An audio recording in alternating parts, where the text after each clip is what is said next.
নবীজি বলছেন সাল্লাল্লাহু আলাইহি ওয়াসাল্লাম, একটা মৃত গাধাকে দেখে বলছেন, সাহাবীরা তোমরা কি কেউ এই গাধাটাকে 1 দিরহামের বিনিময়ে কিনবে? কান কাটা, মৃত, গলে আছে, এই গাধাটাকে কিনবা 1 দিরহাম দিয়ে? সাহাবীরা বলছেন, মাংনা দিলেও তো কিনবো না। ইয়া রাসূলুল্লাহ, যদি ফ্রিও কেউ দেয়, বিনামূল্যে দেয়, তাও তো নিব না। তখন নবী সাল্লাল্লাহু আলাইহি ওয়াসাল্লাম বলছেন, এটাই হচ্ছে আল্লাহর কাছে দুনিয়ার এক্সাম্পল।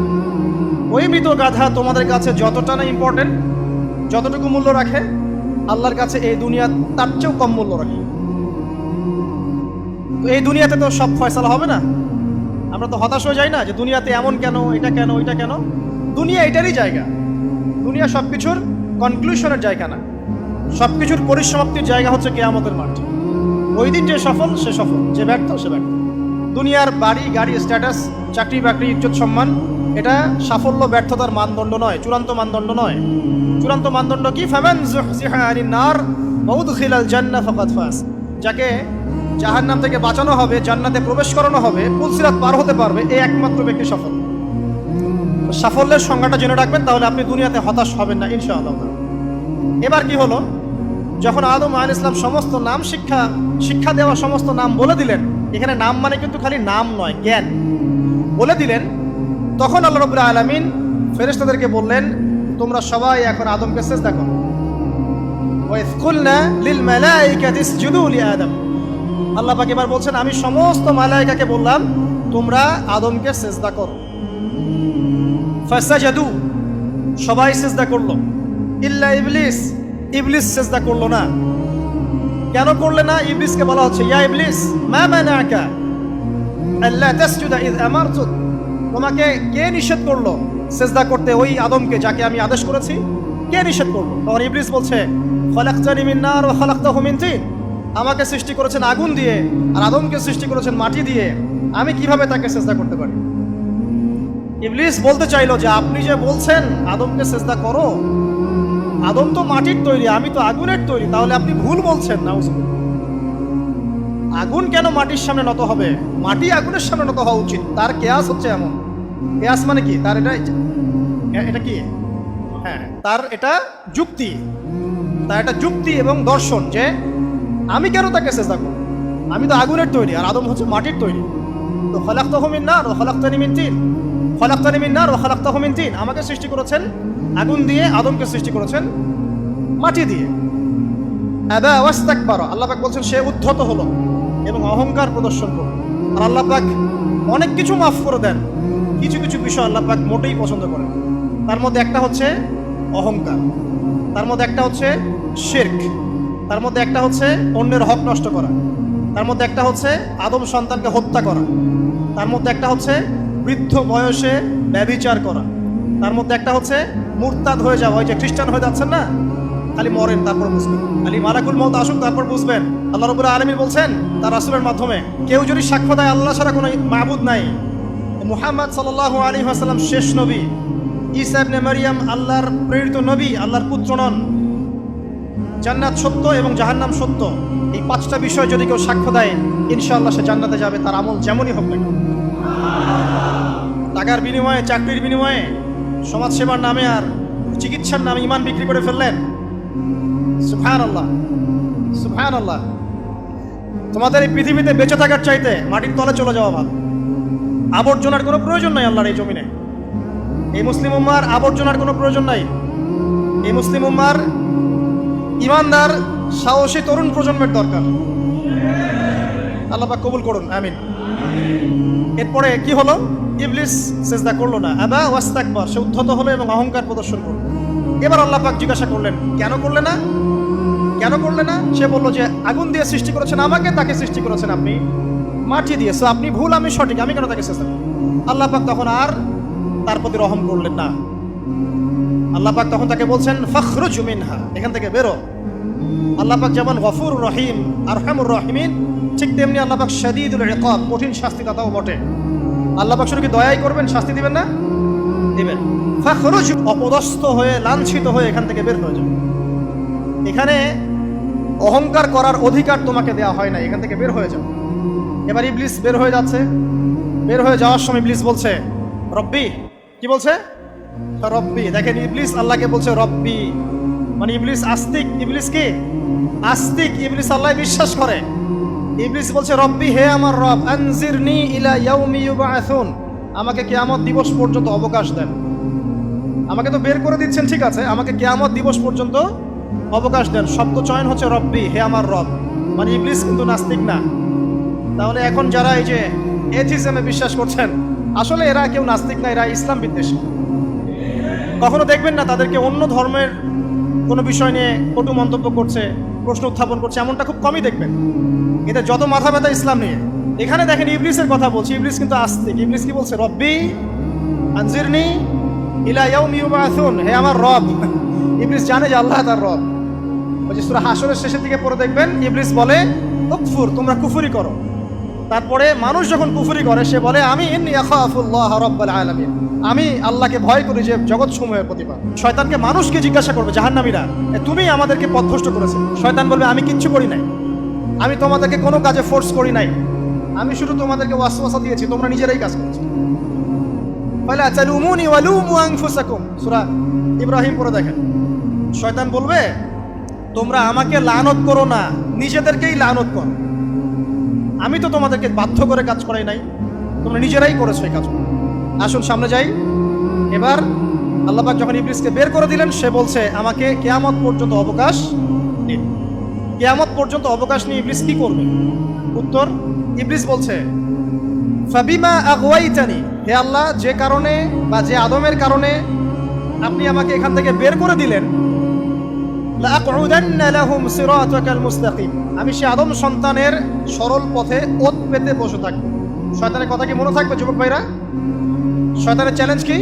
আমি আদম সন্তানের সরল পথে ওত পেতে বসে থাকবো, মানে আমার আপনার সবার পথে সে ওত পেতে বসে আছে। এটা যদি মাথায় থাকে তাহলে জীবনে চলা সহজ হয় না? আর কি করবো?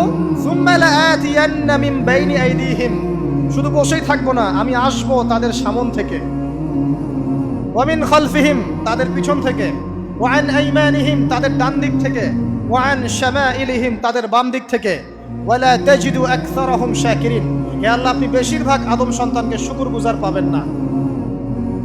কার কথা? শয়তানের এই কথাটা কি সত্য না মিথ্যা? এখন বেশিরভাগ লোক নামাজ পড়ে না পড়ে না? পড়ে। বেশিরভাগ মুসলিমের দাড়ি আছে না নাই? বেশিরভাগ মুসলিম সুদ খায় না খায় না?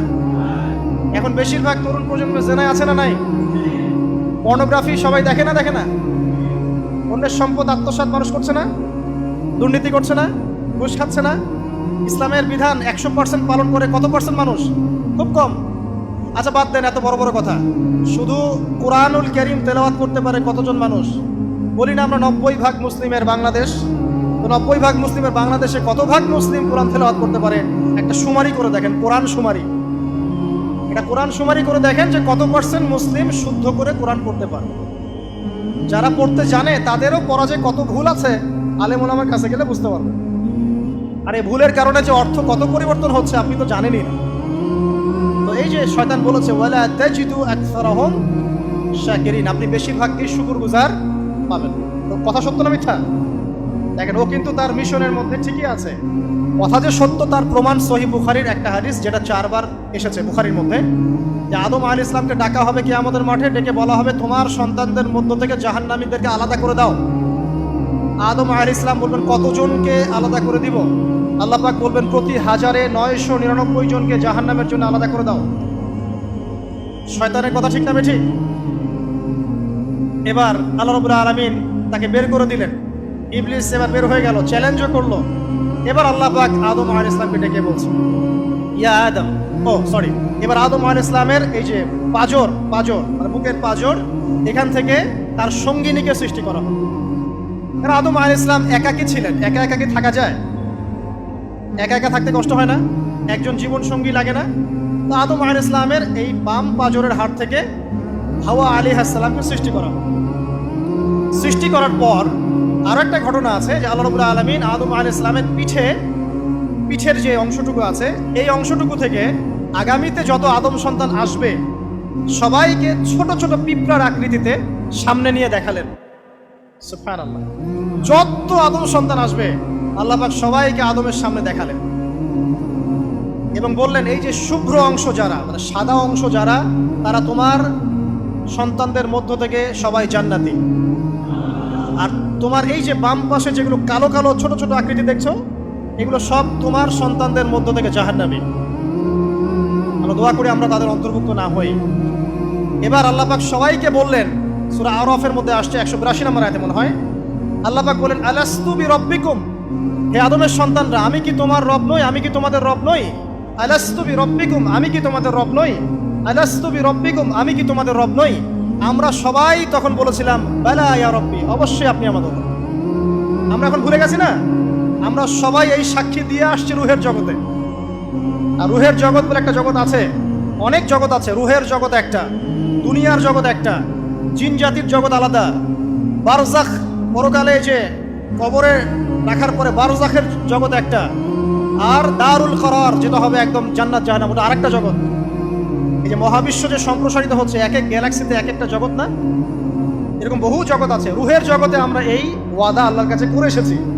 এটাকে আহদে আলাস্তু বলে। কি বলে? আহদে আলাস্তু, মানে আলাস্তু বিরব্বিকুম, আমি কি তোমাদের রব নই? আমরা বলেছিলাম হ্যাঁ আপনি আমাদের রব।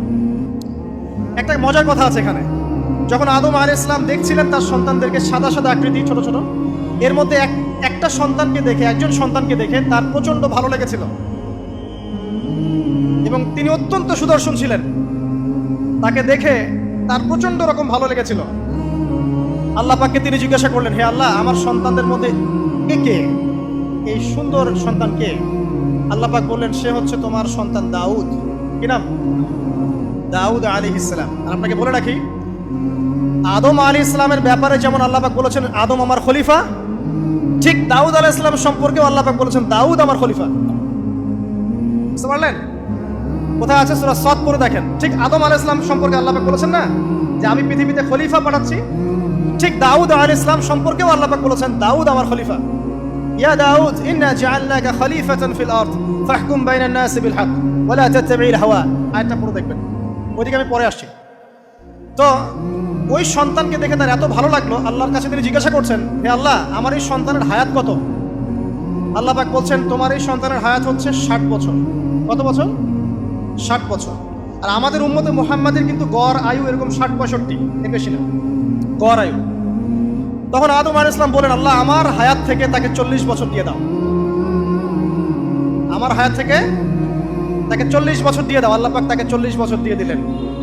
তাই আদম আলাইহিস সালামের 1000 বছর হায়াত হয়ে গেল 960 বছর, আর দাউদ আলাইহিস সালামের 40 বছর হায়াত হয়ে গেল 100 বছর। এখন আসেন এই জায়গায় যে আদম আলাইহিস সালাম এবং দাউদ আলাইহিস সালাম দুইজনকে আল্লাহ পাক কি বলেছেন? খলিফা। খলিফা কে? খলিফা কাকে বলে? এটা একটু শুনে নি ছোট্ট করে। সূরা সাদ পড়বেন 24 কি 26 নম্বর আয়াত। আল্লাহ পাক বলছেন, ইয়া দাউদ, হে দাউদ, খলিফার কাজ কি এটা শোনেন। হে দাউদ, ইন্না জাআলনাকা খলিফাতান ফিল আরদ, নিশ্চয়ই আমি আল্লাহ তোমাকে পৃথিবীতে খলিফা করেছি। কি করেছি? খলিফা করেছি। তোমার কাজ কি? ফাহকুম বাইনান নাসি বিল হক, মানুষের মাঝে আল্লাহর বিধান দ্বারা হকের মানদণ্ডে বিচার ফয়সালা করবে। আর আল্লাহর খলিফার দায়িত্ব কি? আল্লাহর বিধান দ্বারা বিচার ফয়সালা করা। ওয়ালা তাত্তাবি'ল হাওয়া, তুমি নিজের প্রবৃত্তির অনুসরণ করবে না। ফায়ুদিল্লাকা আন সাবিলিল্লাহ, তাহলে তোমাকে এটা সরল পথ থেকে বিচ্যুত করে দেবে। ইন্নাল্লাযীনা ইউদিল্লুনা আন সাবিলিল্লাহ, নিশ্চয় যারা আল্লাহর পথ থেকে বিচ্যুত হয়ে যায়, লাহুম আযাবুন শাদীদ, তাদের জন্য কঠিন শাস্তি আছে। বিমা নাসু ইয়াউমাল হিসাব, এই কারণে যে তারা হিসাবের দিনটা ভুলে গেছে। এই আয়াত থেকে খলিফার ফাংশন বুঝতে পারলেন? খলিফার ফাংশন কি? আপনি যা ইচ্ছা তাই ফয়সালা করবেন, নিজের মন গড়া যা ইচ্ছা রচনা করবেন। ফাহকুম বাইনান নাসি বিল হক, মানুষের মধ্যে হকের মানদণ্ডে বিচার ফয়সালা করুন। হকটা কি জিনিস? আমার দর্শন হক, আমার ফিলোসফি হক, আমার যুক্তি, আমার বিজ্ঞান, এগুলোই হকের মানদণ্ড। হকের মানদণ্ড কি? কোথায় উত্তর আছে? কোরআনেই উত্তর আছে। কোন সূরা? সূরা কাহফ। কত নম্বর আয়াত? আয়াত নম্বর 29। আল্লাহ পাক বলছেন, ওয়াকুলিল হাক্কু মির রাব্বিকুম, হক সেটাই যা তোমার রবের পক্ষ থেকে নাযিল। কথা কি ক্লিয়ার? হক কি জিনিস? যা তোমার রবের পক্ষ থেকে নাজিল হয়। ফামান শাআ ফালইউমিন, যার ইচ্ছা হয় সে স্বীকার করুক। ওয়ামান শাআ ফালইয়াকফুর, যার ইচ্ছা হয় সে অস্বীকার করুক। ইন্না আ'তাদনা লিযালিমিনা নারান, অস্বীকারী জালেমদের জন্য আমি আগুন প্রস্তুত করে রেখেছি। তো এখানে আপনি হকের সংজ্ঞা পেলেন এবং হকের মানদণ্ডে বিচার ফয়সালা করলে পরে খলিফা হয়। যদি আল্লাহ পাকের হকের মানদণ্ডে কেউ ফয়সালা না করে সে আল্লাহর খলিফা নয়, সে শয়তানের খলিফা। কথা কি ক্লিয়ার? আচ্ছা, এখন যদি আপনি বাধ্য হন কোনো ক্ষেত্রে সেটা আলাদা বিষয়, বাধ্য হয়েছেন সেটা আলাদা বিষয়, কিন্তু আকীদা স্পষ্ট থাকতে হবে যে আল্লাহ রাব্বুল আলামিনের বিধান চূড়ান্ত, এর উপর কোনো বিধান নাই। এখন আপনি আদম এবং দাউদ আলাইহিস সালামের মধ্যে একটা সম্পর্ক বুঝতে পারলেন। এবার আল্লাহ পাক আদম আলাইহিস সালামকে ডাকলেন, ডেকে বলছেন, আদম এবং হাওয়া, তোমরা দুজন উসকুন আনতা ওয়া যাওজুকাল জান্নাহ, এবার তুমি আর তোমার স্ত্রী হাওয়া তোমরা জান্নাতে থাকো। ফাকুলা মিনহা রাগাদান হাইথু শি'তুমা, জান্নাতের যেখান থেকে ইচ্ছা তোমরা ফল খাও বা যা ইচ্ছা তাই করো, সবকিছু উন্মুক্ত তোমাদের জন্য জান্নাতে। একটা বিষয়, ওয়ালা তাকরাবা হাদিহিশ শাজারা, এই যে গাছটা দেখছো এই গাছের কাছেও যাবে না।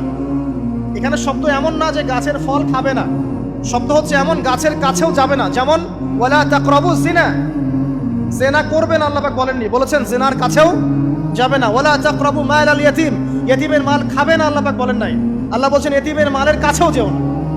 আমি কি বুঝাতে পারছি? এই গাছের কাছেও যেও না। এবার জান্নাতে তারা থাকতে লাগলেন। এবার ইবলিস তো আর হাল ছেড়ে দেয় নাই, সে কি বলেছিল, ডান বাম সামন পিছন সব দিক থেকে আসবে। সে এসে ওয়াসওয়াসা দেয়। কি ওয়াসওয়াসা দেয়? হে আদম, হাল আদুল্লুকা, আমি কি তোমাকে বলে দিব, আলা শাজারাতিল খুলদ ওয়া মুলকিন লা ইয়াবলা, হে আদম আমি কি তোমাকে বলে দিব এমন একটা গাছের কথা যেই গাছের ফল খেলে পরে তুমি চিরস্থায়ী জীবন লাভ করবে, কোনোদিন মারা যাবে না। এই চিরস্থায়িত্বের টোপ দিচ্ছে কে? এই চিরস্থায়ী ক্ষমতার টোপে মানুষ পথ হারাচ্ছে না পৃথিবীতে। ওয়া মুলকিন লা ইয়াবলা, এমন রাজত্ব পাবে যেই রাজত্ব কখনো ক্ষয় হবে না। চিরস্থায়িত্বের টোপ, রাজত্বের টোপ, এই দুটোই হচ্ছে পৃথিবীতে মানুষকে পথভ্রষ্ট করার শয়তানের অস্ত্র। কথা মনে বুঝতে পারেন না? আমার মাথার উপর দিয়ে যাচ্ছে, বুঝতে পারবেন ইনশাআল্লাহ। তো টোপ দিচ্ছে দুইটা, হাল আদুল্লুকা আলা শাজারাতিল খুলদ ওয়া মুলকিন লা ইয়াবলা। করতে করতে করতে করতে একদিন সত্যি সত্যি আমাদের পিতামাতা সেই গাছের কাছে চলে গেলেন। যখনই চলে গেলেন, ফালাম্মা যায়াকা শাজারা, যখন তারা গাছের কাছে চলে গেলেন, বাদাত লাহুমা সাওআতিহিমা, তাদের পরনে যে জান্নাতি কাপড় ছিল ধাপাস করে খুলে পড়ে গেল।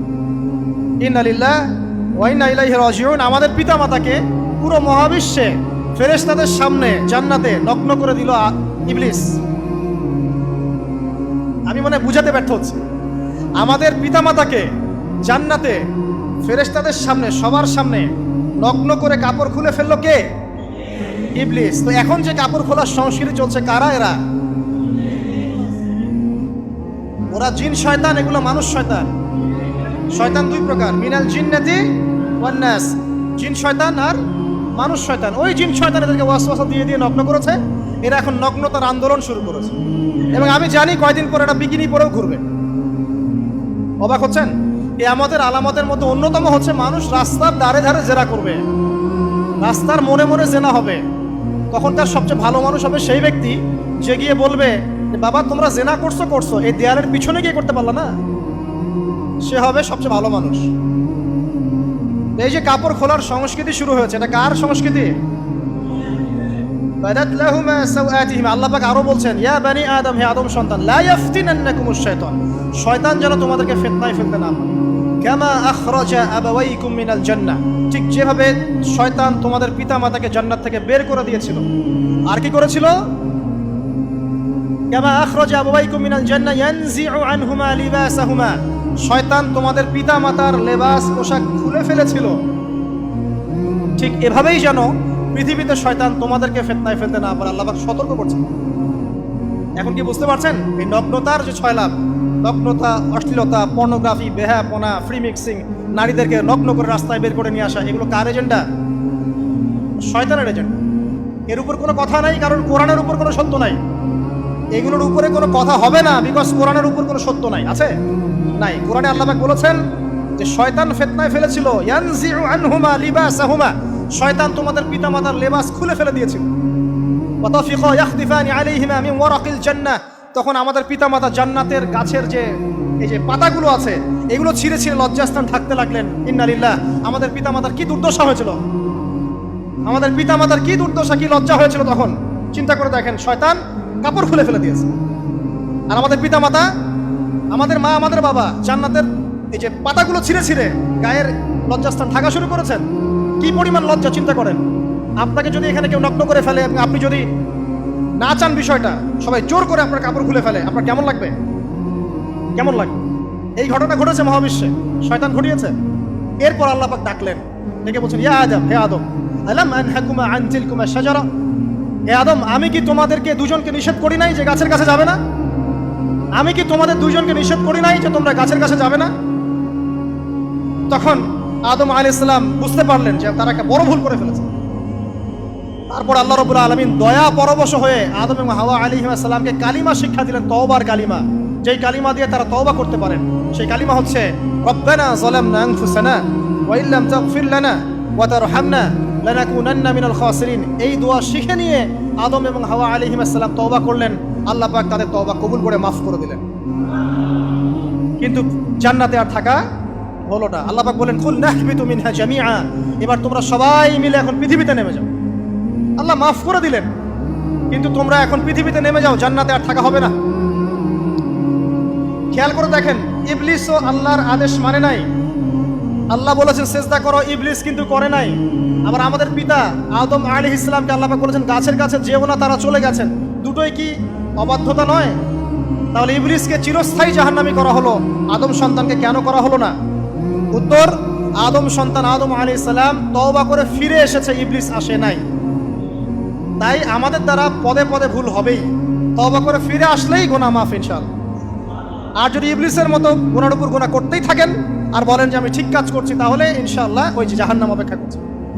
ইবলিসকে আল্লাহ পাক বললেন যে তুমি এবং তোমার অনুসারী যারাই থাকবে সবাইকে দিয়ে লাআমলাআন্না জাহান্নামা মিনকুম আজমাইন, তোমাদের সবাইকে দিয়ে আমি জাহান্নাম পরিপূর্ণ করব। নাউযুবিল্লাহ। এবার সবাই পৃথিবীতে নেমে আসলো। পৃথিবীতে এসেই কি আল্লাহ পাক ছেড়ে দিলেন? না। আল্লাহ রাব্বুল আলামিন বলছেন, কুল নাহবিতু মিনহা জামিআ, তোমরা পৃথিবীতে নেমে যাও। ফাইম্মা ইয়াতিয়ান্নাকুম মিন্নি হুদান, দুনিয়াতে যাচ্ছ যাও, তবে মনে রেখো যে আমার পক্ষ থেকে তোমাদের কাছে হেদায়েতের বাণী আসবে। আমার পক্ষ থেকে তোমাদের কাছে হেদায়েতের বাণী আসবে। ফামান তাবিআ হুদায়া ফালা খাউফুন আলাইহিম ওয়ালা হুম ইয়াহজানুন, যারা আমার হেদায়েতের বাণীগুলো মেনে চলবে তাদের কোনো ভয় নাই, কোনো দুশ্চিন্তাও নাই। ওয়াল্লাযীনা কাফারু ওয়া কাযযাবু বিআয়াতিনা, কিন্তু যারা আমার আয়াতকে কুফরি করবে, মিথ্যা প্রতিপন্ন করবে, ফাউলাইকা আসহাবুন নার, তারা হবে জাহান্নামের অধিবাসী।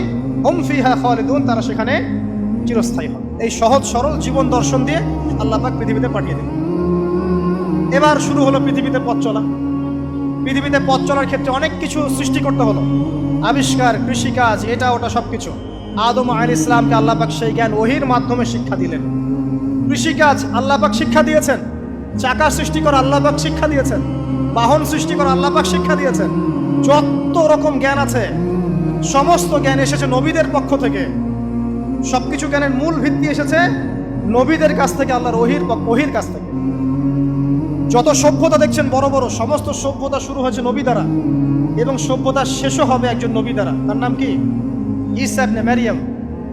আদম আলাইহিস সালাম আল্লাহর দেয়া শিক্ষায় শিক্ষিত হয়ে দুনিয়াতে চলতে লাগলেন এবং তওবা ইস্তেগফার করতে লাগলেন, কাঁদতে লাগলেন। দীর্ঘকাল তারা ক্রন্দন করেছেন। কি কারণে? ওই যে একটা ভুল তারা করে ফেলেছে।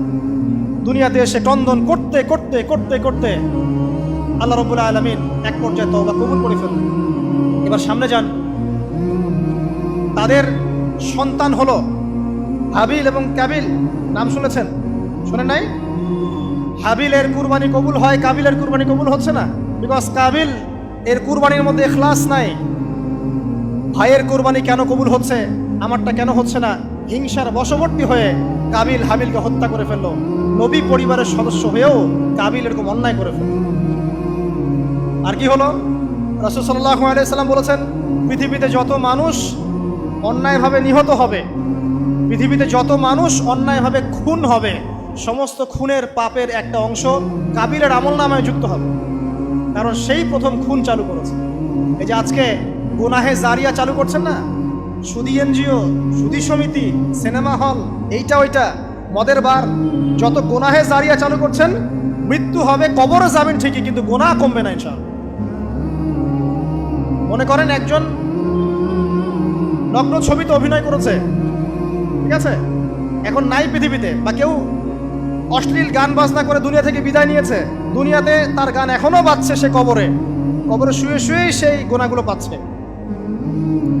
ঠিক আপনি যদি এখন ভালো কোনো কাজ করেন, দিনই কোনো ভালো কাজ করেন, মসজিদ হোক, মাদ্রাসা হোক, এতিমখানা হোক, বিধবাদের কোনো প্রকল্প হোক, বৃদ্ধাশ্রম হোক, মানবতার কোনো কল্যাণমূলক কাজ হোক, মৃত্যুর পরেও ইনশাল্লাহ আপনি নেকি পেতে থাকবেন। সদকায়ে জারিয়া আর গুনাহে জারিয়া ভালো করে বুঝবেন। একটা গুনাহ করে মাফ নেওয়া আলাদা বিষয়, আর গুনাহ চলতে থাকাটা আরেকটা বিষয়। আল্লাহ আমাদেরকে হেফাজত করুন, আমিন। নবী পরিবার এগিয়ে গেল এবং তাদের সময়ে তারা শুধু ক্রন্দন করেছেন, ইবাদত করেছেন, আল্লাহর কাছে ইস্তেগফার করেছেন এবং ওই যে জান্নাতে ফিরে যাওয়ার জন্য তারা আপ্রাণ চেষ্টা করেছেন। এক পর্যায়ে আদম আলাইহিস সালামের বয়স যখন 960 বছর হলো, আল্লাহ রাব্বুল আলামিন তাকে ওফাত দিলেন, তার ইন্তেকাল হয়ে গেল। ইন্না লিল্লাহি ওয়া ইন্না ইলাইহি রাজিউন। এরপরেও নবী পরিবার চলতে লাগলো, চলতে চলতে পরবর্তীতে আসলেন নূহ আলাইহিস সালাম, তারপরে ইব্রাহিম, আদ জাতি, তারপর সামুদ, তারপরে শুআয়ব, কওমে মাদিয়ান, মূসা, দাউদ, সুলাইমান, ইসহাক, ইয়াকুব। নবী পরিবার চলতেই লাগলো। এক পর্যায়ে ঈসা আলাইহিস সালামের পরে মুহাম্মদ সাল্লাল্লাহু আলাইহি ওয়াসাল্লামের মধ্য দিয়ে নবীদের সিলসিলা আল্লাহ পাক শেষ করে দিলেন। এভাবেই সভ্যতা এগিয়ে গেছে, এভাবেই আমাদের পিতামাতার হাত ধরে জ্ঞান পৃথিবীতে এসেছে এবং ওই যে শয়তানের মিথ্যা প্রলোভন, প্রতারণা, এর ফলশ্রুতিতে ওই যে আমাদের পিতামাতার গা থেকে কাপড় খুলে পড়লো, আল্লাহ পাক রাগান্বিত হয়ে সবাইকে দুনিয়াতে নামিয়ে দিলেন, ইবলিসকে চিরস্থায়ী জাহান্নামী ঘোষণা করলেন। কিন্তু আমাদের পিতামাতার ক্রন্দন, তওবা, ইস্তেগফার, আমলের বদৌলতে, আল্লাহর রহমতে আল্লাহ পাক পিতামাতাকে মাফ করে দিলেন। এভাবেই মানব জাতি এগিয়ে যাচ্ছে। আজকে আমরা এই পর্যায়ে পর্যন্ত এসেছি।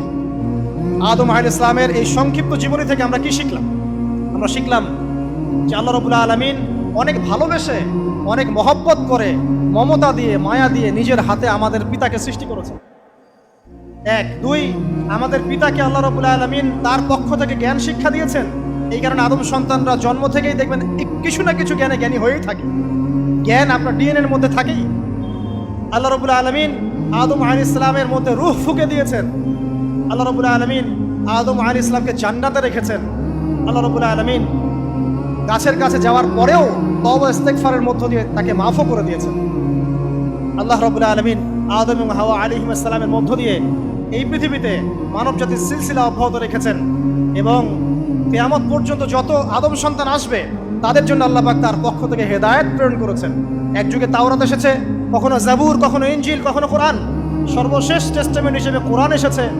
এখন যদি এই ওহীর বাণী, কোরআন এবং এর ব্যাখ্যা হাদিস আমরা মেনে চলি, ইনশাআল্লাহ তাআলা আমরা আবার সেই জান্নাতে ফিরে যাব যেখান থেকে আমাদেরকে নামিয়ে দেওয়া হয়েছে। আর যদি আমরা কোরআন এবং হাদিস বা আল্লাহর ওহীর পরোয়া না করি, এর আলোকে জীবন না করি, তাহলে ওই ইবলিসের সাথেই আমাদেরকে জাহান্নামে থাকতে হবে। না, আউযুবিল্লাহ। আল্লাহ রাব্বুল আলামিন আমাদের সবাইকে কোরআন এবং সুন্নাহ, আল্লাহর ওহী মেনে চলার তৌফিক দান করুন এবং ইবলিসের খপ্পর থেকে আল্লাহ পাক আমাদেরকে বাঁচিয়ে রাখুন। ইবলিসের যত এজেন্ট আছে, ওদের যে দুরভিসন্ধি, ষড়যন্ত্র এবং শয়তানি ফাঁদ, এগুলো থেকে আল্লাহ পাক আমাদেরকে, আমাদের মা বোনদেরকে, আমাদের পরিবারের সদস্যদেরকে, আমাদের সমাজকে, রাষ্ট্রকে আল্লাহ পাক হেফাজত করুন, বাঁচিয়ে রাখুন, আমিন।